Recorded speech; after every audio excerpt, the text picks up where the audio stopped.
আজকে আলোচনা করব ডেভিড ওশুবলের মডার্ন কগনিটিভ থিওরি। এই থিওরিটা আমাদের কি শেখায়? এই থিওরি আমাদের শেখায় শিক্ষার্থীরা ঠিক কীভাবে শেখে এবং একজন শিক্ষক হিসাবে আমাদের পড়ানোর কৌশল কেমন হওয়া উচিত। ঠিক আছে, একজন সফল শিক্ষক হতে গেলে এই থিওরিটার প্রয়োগ অত্যন্ত প্রয়োজনীয়। অনেক সময় শিক্ষার্থীরা পড়া হুবহু মুখস্থ বলে দেয়, যাকে আমরা কি করি, যাকে আমরা ধরে নিই যে তারা বুঝে গেছে। এই তত্ত্ব আমাদের শেখায় যে রোট লার্নিং বেশি দিন মাথায় থাকে না। একজন শিক্ষক হিসাবে আমাদের লক্ষ্য হবে শিক্ষার্থীকে মিনিংফুল লার্নিংয়ের দিকে নিয়ে যাওয়া। ওশুবলের মতে অর্থপূর্ণ শেখার মূল চাবিকাঠি হচ্ছে শিক্ষার্থীরা আগে কি জানে তার উপর ভিত্তি করে নতুন বিষয় পড়ানো।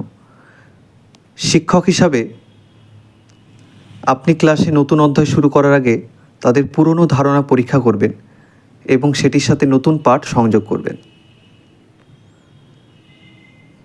কিছু বিষয় সরাসরি বুঝিয়ে দেওয়া সহজ, আবার কিছু ক্ষেত্রে শিক্ষার্থীদের নিজেদের প্রশ্ন করতে বা প্রজেক্ট তৈরি করতে দেওয়া উচিত, যাতে তারা নিজেরা নতুন কিছু শেখে।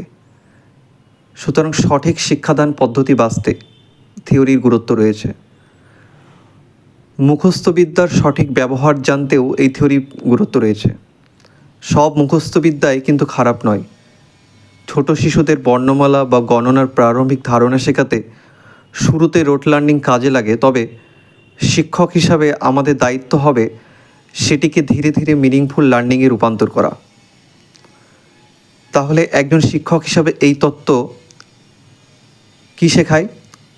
শুধু তথ্য পরিবেশন করাই শিক্ষা নয়, বরং শিক্ষার্থীর পুরনো অভিজ্ঞতার সাথে নতুন তথ্যকে অর্থপূর্ণভাবে জুড়ে দেওয়াই হলো প্রকৃত শিক্ষাদান।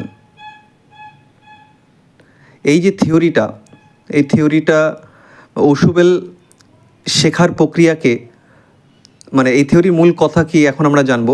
এই থিওরি ওশুবল কী করেছেন, শেখার প্রক্রিয়াকে প্রধানত 4টে ভাগে ভাগ করেছেন। একটা রোট লার্নিং, তারপরে 2 নম্বর মিনিংফুল লার্নিং, 3 নম্বর রিসেপটিভ লার্নিং, 4 নম্বর ডিসকভারি লার্নিং।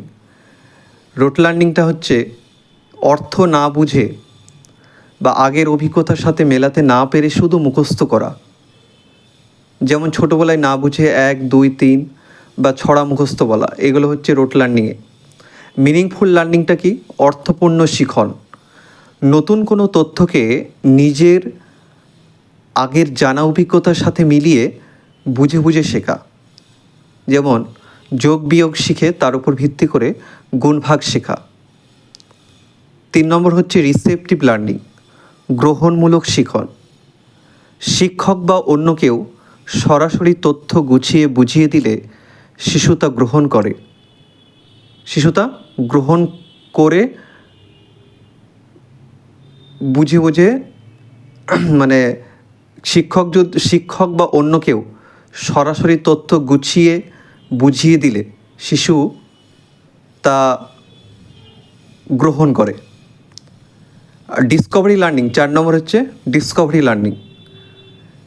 ডিসকভারি লার্নিং মানে আবিষ্কারমূলক শিখন। শিক্ষক কোনো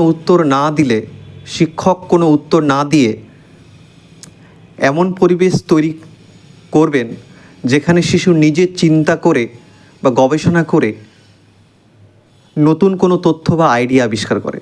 তাহলে ডিসকভারি লার্নিংটা কেমন?